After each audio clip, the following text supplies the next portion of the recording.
Jika dia mengaku bisa mengetahui hal yang gaib, tanyakan kepadanya, kapan dia mati?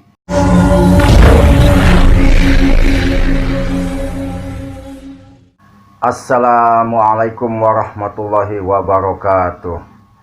Incu-incu aki di seluruh dunia, semoga kita semua dalam keadaan sehat walafiat dan selalu mendapatkan hidayah dan taufik dari Allah Subhanahu wa Ta'ala.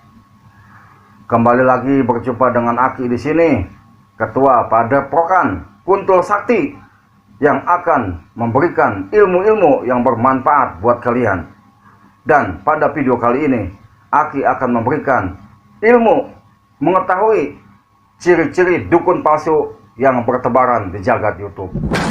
Ketika seseorang mengalami kesulitan hidup, yang mana mereka di PHK dari pekerjaannya, mereka kebingungan. Sedangkan kebutuhan hidup semakin lama semakin mendesak. Untuk melamar pekerjaan di tempat lain itu tidaklah mungkin, karena usia tidak memungkinkan untuk melamar pekerjaan lagi. Untuk berdagang pun dia kebingungan karena dia tidak memiliki modal.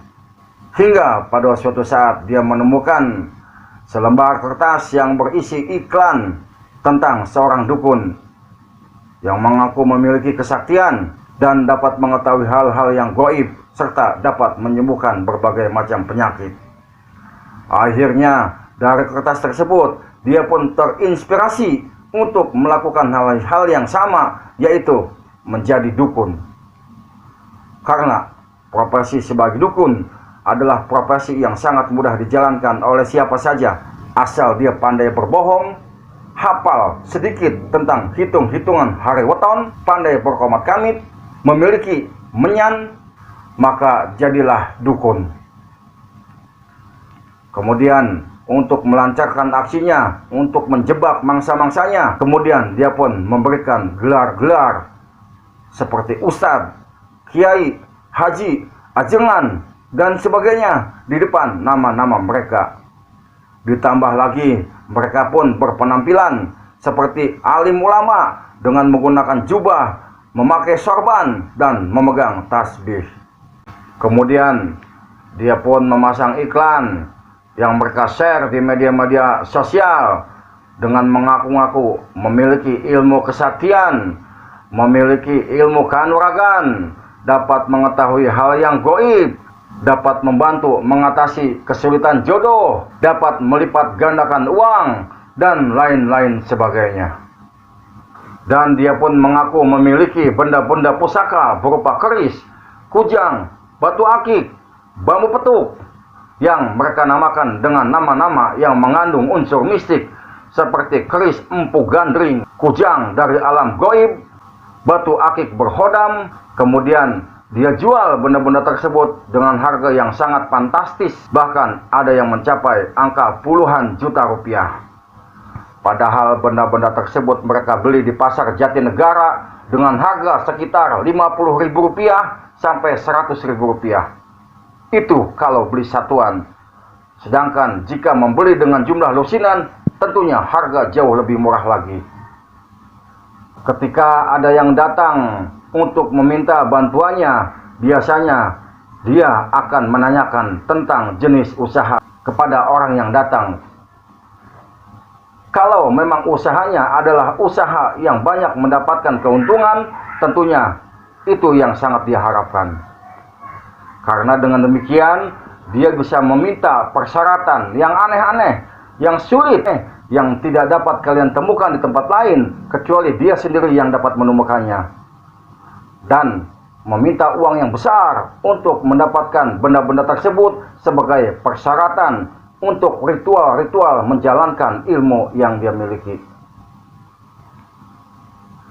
Karena kalian ingin masalah kalian dapat diselesaikan oleh dukun tersebut, maka kalian pun percaya dan menyerahkan sejumlah uang kepada dia. Itulah yang disebut proyek sajen. Setelah kalian pulang dari dukun dan kalian tunggu ternyata hasilnya tidak seperti yang kalian harapkan, kemudian kalian komplain kepada dukun tersebut, maka dukun tersebut akan menyalahkan kalian. Dia mengatakan bahwa kalian telah melanggar ritual-ritual Seperti kalian lupa membaca mantra, kalian lupa berpuasa, atau hati kalian bengkok.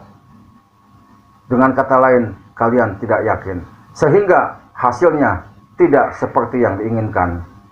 Dan jika kalian masih percaya kepada dukun tersebut, maka kalian akan memberikan uang lagi untuk mengulangi acara ritual tersebut. Itulah yang mereka harapkan, menguras uang kalian. Sehingga pada akhirnya kalian pun capek sendiri. Kalian berhenti mendatangi dukun tersebut, sedang uang kalian sudah habis banyak untuk membeli persyaratan ini dan itu.